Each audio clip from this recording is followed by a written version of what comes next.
इस वक्त की सबसे बड़ी खबर मुजफ्फरपुर जिले से आ रही है, जहां एक युवक अपनी प्रेमिका से उसके घर के आगे अपना घर बनाने और अपनी दुनिया बसाने की बात कहा करता था।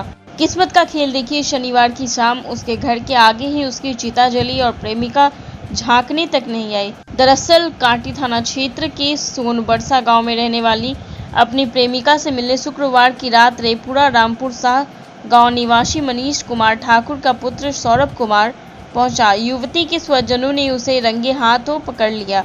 वह वहां से भाग भी नहीं सका। इसके बाद गुस्साए युवती के स्वजनों ने लोहे की छड़ से उसकी पिटाई शुरू कर दी। कुछ ही देर बाद वह अचेत हो गया। इतने से भी जब उन लोगों को तसल्ली नहीं हुई तो उसके प्राइवेट पार्ट को ही काट दिया। हालांकि आधिकारिक रूप से इसकी पुष्टि पोस्टमार्टम रिपोर्ट आने के बाद ही होगी। इसके बाद आरोपितों ने उसे उठाकर मुजफ्फरपुर के एक निजी अस्पताल में भर्ती करा दिया।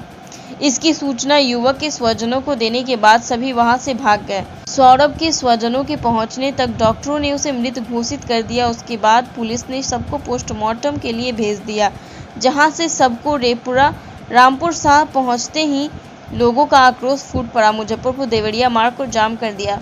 मृतक के शव को लेकर उसके प्रेमिका के घर पहुंचे और वहीं उसकी चिता सजाई। हालांकि इस दौरान पुलिस की ओर से विधि व्यवस्था का हवाला देते हुए ऐसा नहीं करने का आग्रह किया गया, लेकिन सभी लोग अड़े रहे। चिता जलाने के बाद ही वहां से लौटे। कांटी के अतिरिक्त आसपास के करीब 6 थानों की पुलिस वहां तैनात रही। युवती के गाँव के लोग घर पर बैठकर घटनाक्रम देखते रहे। हालांकि वहां मौजूद लोग जरूर यह कह रहे थे कि जिसके लिए इसने अपनी जान गंवा दी, वह अंतिम समय में भी एक बार झांकने तक नहीं आई। निर्मम हत्या है। ये घटना आज सवेरे कांटी थाना के प्रकाश में आया है।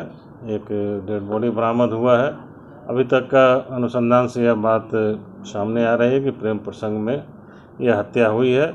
इस संबंध में प्राथमिकी दर्ज कर ली गई है, अनुसंधान प्रारंभ किया गया है। आगे अनुसंधान में और बातें स्पष्ट होंगी। प्रथम दृष्टया सर क्या मालूम चल पाया है? प्रथम दृष्टया प्रेम प्रसंग में ही ये हत्या की गई है। अभी तक तो यही बताया गया है।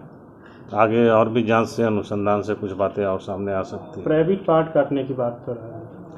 हाँ, ये बात भी सही है। शव का पोस्टमार्टम कराया जाएगा, चल रहा होगा और उसके बाद ही और भी बातें समझ में आएगी कि क्या क्या किस तरह की इंजरी उनके बॉडी पर है। इसमें आरोपित की पहचान वगैरह चिन्हित हुई है?